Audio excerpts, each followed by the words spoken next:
Ladies and gentlemen, my name is Joel and welcome back to another beautiful video. Well, you are watching this video simply to know if the Reise TraceR 130/70/18 is a perfect tire for the Continental GT650 and the Interceptor 650. Now I will give you three situations and you get to decide if this tire is for you.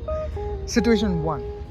You are somebody who commutes with the GT650 or the Interceptor 650 every day, let's say to office or to college and back home or inside city rides. Yes, this is definitely a tire for you. Now the second scenario. You are somebody who tours on the GT650 or the Interceptor 650 for that matter on a decent cruising speed. Yes, this tire is definitely for you again. Now, when I say cruising speed, I mean to say around 135 to 140, 145 and max at 150. Before the third scenario, we all know the GT and the Interceptor can easily cross 180 and keep going, provided there's no death wobble. Well, in that case, the third scenario comes in, which means if you are someone who rides hard, want to rip the max out of the bike, then this tire is definitely not for you. These three are the scenarios that I can clearly give. Now let me tell you why this is the perfect tire for the first two scenarios and definitely not the tire you should be picking if you fall into the third scenario. Now as you can see, this is a 130/70/18. Now you must be wondering what is wrong with this. Why can't you cross 150 or 180? The point is, the speed rating on this tire is speed. Now if you can clearly see here, the max speed is mentioned here.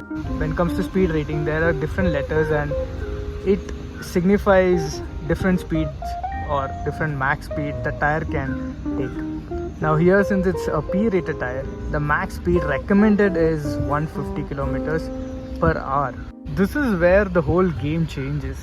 If you're really somebody who's running inside city, well, you won't be technically crossing 130 or 140. Fair enough. Now, if you're, in the second scenario, if you're touring, you will be, on a decent cruising speed. Let's say you're just enjoying the ride. You don't want to, push the bike to its max limits, and you are a little concerned about your mileage, and you don't want to get tired. Well, if that is the case, well, again, 150 should be a good max out speed for the tire you're putting. Now for the third scenario, for anybody who likes to max out the bike's speed or push to the maximum limits, this is definitely not the tire. I've given you all the possibilities. Do let me know if you are going to pick this tire up for your GT650 or the Interceptor 650. I've tried this tire for almost 250 kilometers roughly. Over this course of time, I've never had an issue with it, thankfully, touch wood. The wet grip is great, the dry grip is great, the brake responses is great. And one thing, if you've noticed, the tire profile is a little more rounded and that makes your cornering a little more fun. So that is it for this video. I hope you liked it, and if you did, please do share this video, please do subscribe, and see you in the next video. Ride safe, stay safe, bye bye.